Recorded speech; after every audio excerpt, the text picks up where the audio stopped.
Former Trump staffers have come forward to the media to share how they strategize to contain Trump's rage and prevent him from tweeting things that would get him in trouble.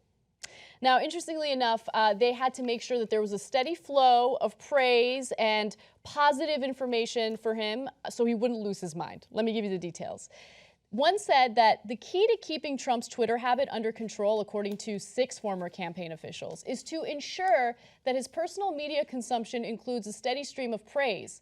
And when no such praise was to be found, staff would turn to friendly outlets to drum some up and make sure it made its way to Trump's desk. If candidate Trump was upset about unfair coverage, it was productive to show him that he was getting fair coverage from outlets that were persuadable.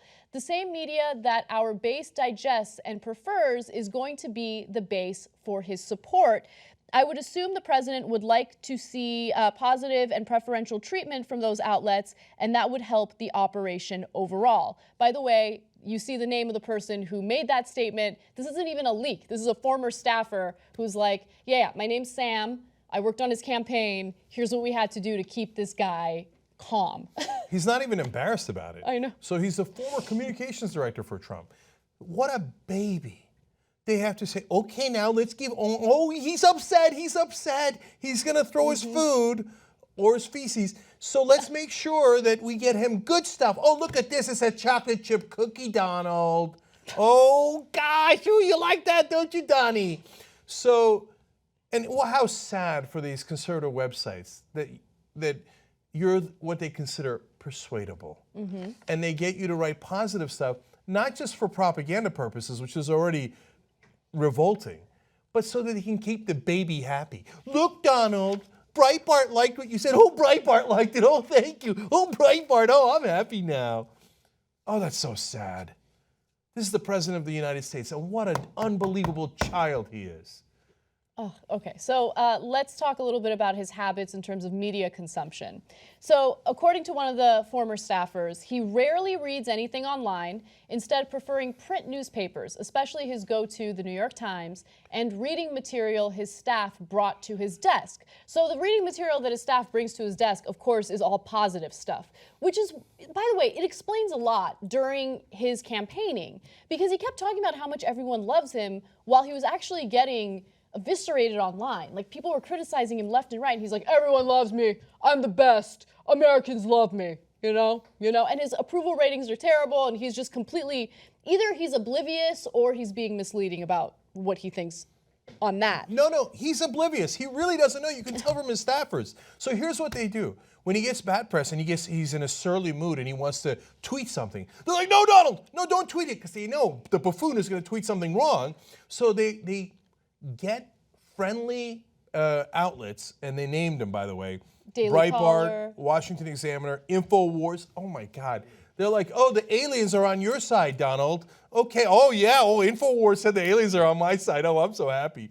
Okay, and the Daily Caller. And so what they have to get those guys to tweet, I swear to you, this is amazing. It's from the Politico article. Okay. And then they print, again, this is from his staffers, not us, it's from his staffers. They print out 2 pages of tweets and lay it down on his desk. So then he reads it. Oh, he's like, oh, those are good tweets. Oh, I got a treat. Daily Caller sent me a good tweet. No, that's okay. Then I don't have to tweet back. Somebody defended me. Okay. He might be worse than Joffrey. You know, way worse. Like, because you know how Joffrey in Game of Thrones. At least Joffrey was actually a child, right? In this case, you have a man who's like, he's in his 70s, right? Yeah. Homeboy's in his 70s. He's in his 70s. Okay? Boy is the right answer. He is a man-child. It's insane. So let me give you specific examples of, when his staffers had to kind of talk him down and calm him down. So when Trump engaged in a Twitter war with Kaiser Khan, the father of a slain Muslim U.S. soldier in Iraq, the team set up a meeting with Gold Star Mothers of Florida and made sure to plant the story in conservative media. Breitbart also wrote stories about Khan's relationship with the Democratic Party. We made sure that the conservative media was aware of it. They connected the echo chamber, the former official said. So let's break that down. Again, they are full-blown propaganda and they don't mind. And from time to time, and I keep it real with you, once there was a long time ago, like 8, 10 years ago, whatever, there was a call of liberals and they try to coordinate messaging, right? Like, hey, we're not there's nobody from on up top, and there was no politicians saying, hey, go do this. There was no George Soros on the call, et cetera. It was just a bunch of people in the liberal media that got together, they were on a phone call, and you know what happened? They couldn't agree on a damn thing. Nobody would repeat anybody, and part of it, well, a huge part of it was ego. No, you will listen to my message. Everybody should say what I say, right? Nobody coordinated, and to this day, they never coordinate, right? Whereas the Republicans are authoritarians. So Trump staffers say, hey, everybody, write positive things about Trump. And they don't do journalism about Breitbart and Daily Caller. So they're like, oh, Papa said write good things. Oh, Papa, you are so good. You are the best, Papa. Okay, now send that tweet over to Papa. Oh, yeah, they like me. So that's what's happening over there on the right. And it's so sad. That's why they keep saying about the left, oh, George Soros must be funding it and telling them what to do. Because for them, they get notes all the time. And they're like, oh, what did Papa say? What did the Koch brothers say? Then I write it. What did Daddy Trump say? I write it. They're not journalists. They're pathetic propagandists. Now, one more thing about that. Imagine if it worked the same way on the left. And they came to real, actual independent outlets. And Hillary Clinton came to us and said, no, her staffers came to us and said, oh my God, it'd be hilarious. Hillary's in a bad mood. Can you write something positive about her so we could show it to her and it'll cheer her up? Our reaction at TYT would have been, are you kidding me? No, the answer is hell no. But they would never dare to say that. Exactly. But this is standard operating procedure for the pathetic people on the right. Okay, there's more. There's just so many good tidbits on the story. So if Trump becomes obsessed with a grudge, aides need to try to change the subject, friends say. Leaving him alone. Child. This is amazing.